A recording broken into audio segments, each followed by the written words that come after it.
Bonjour à tous et bienvenue sur Hello Dayai. Aujourd'hui on va faire un shuriken dans Naruto. C'est plutôt décoratif puisque le shuriken n'est pas rembourré et on peut pas vraiment l'utiliser comme une arme.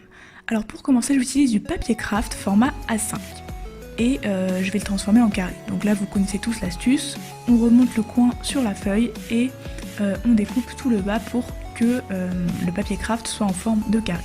On conserve bien le petit rectangle, on va en avoir besoin par la suite. Une fois qu'on a le carré, on va le plier dans tous les sens. Donc on le plie selon ses diagonales et selon les milieux, donc comme je le fais sur la vidéo.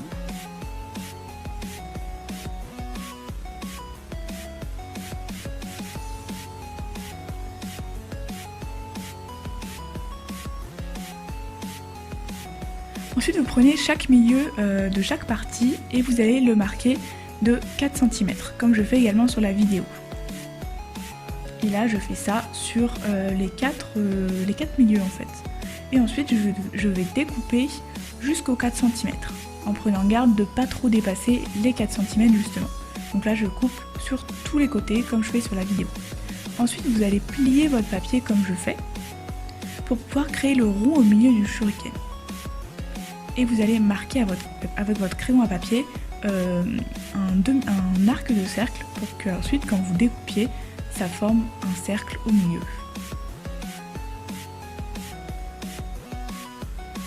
Et ensuite, vous allez plier les rebords comme je fais sur la vidéo. C'est un peu compliqué d'expliquer, donc je préfère vous laisser regarder à chaque fois.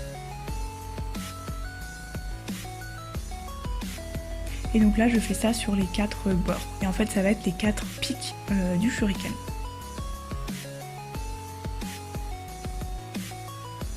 Ensuite, je viens scotcher tout ça. Donc là, vous voyez, je mets le rebord du scotch sur une partie je sais pas trop comment expliquer, une partie du triangle, et je viens le rejoindre de l'autre côté, pour qu'en fait les deux parties soient liées. Et ensuite, je viens récupérer mon rectangle pour pouvoir combler le trou. Pour cela, j'essaye de façonner le rectangle de manière à ce que ça rentre parfaitement dans le shuriken, et je viens ensuite répéter la même méthode. Je plie en 4 le rectangle devenu une autre forme on va dire, et je viens créer le cercle du milieu. Et je prends garde à bien faire la même taille de cercle. Et ensuite je viens scotcher tout ça en prenant le scotch, en le scotchant comme je fais, et ensuite je le scotche, vous voyez comme sur la vidéo, je le scotche sur les 4 parties du shuriken.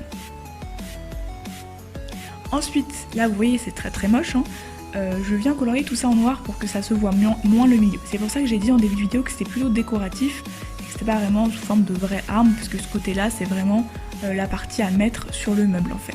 La partie qui va être plus jolie, ça va être le côté que je vais faire maintenant. Donc du coup je vais remplir de rouge tout le shuriken, et j'ai l'idée en fait de faire les différents types de Sharingan qu'il y a dans Naruto. Donc j'ai fait des Mangekyo Sharingan et tout ça, de Sasuke, de Madara et tout ça. Et voilà, ça va faire comme ça plus joli. Donc là, des fois je découpe un peu de l'autre côté parce que je vois que le rond est trop petit. Voilà, vous pouvez pas façonner un petit peu, découper si la partie d'en dessous se voit trop. Et donc la partie qui va être plus jolie, ça va être cette partie-là. Et la partie qui va être moins belle à poser entre guillemets sur le meuble, ça va être la partie qui est tout en noir.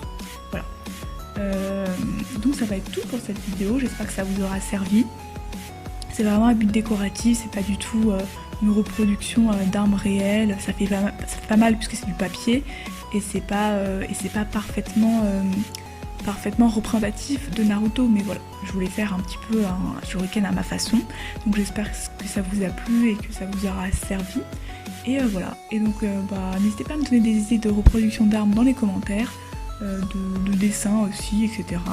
N'hésitez pas à liker, à partager, à commenter, à vous abonner, et on se retrouve pour une prochaine vidéo.